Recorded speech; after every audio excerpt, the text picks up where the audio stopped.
Good morning, both. A good morning indeed. The sun certainly shining on the Liberal Democrats this weekend.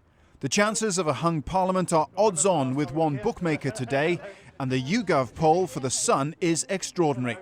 Labour has slipped into third place with just 28%. David Cameron has 33% support.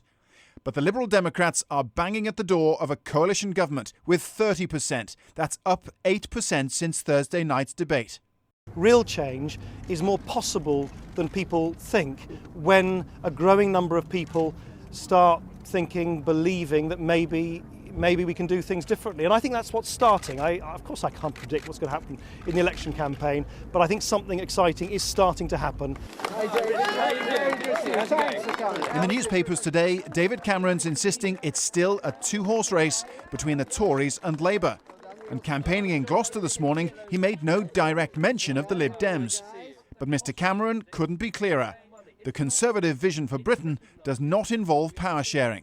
A hung parliament would be a bunch of politicians haggling, not deciding.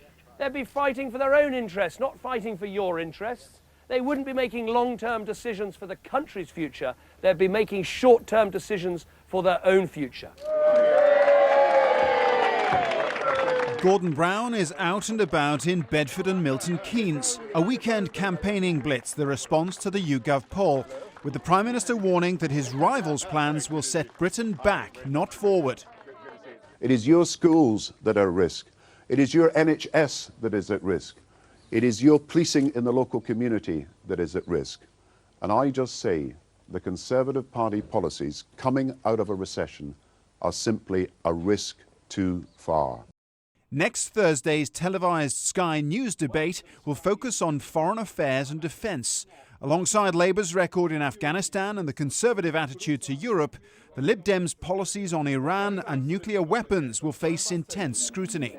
All bets are off, but all I can tell you is that next Thursday at the next debate, the hounds of hell are going to be after Nick Clegg. Mr Clegg says his debate success means his party now has the right to be heard.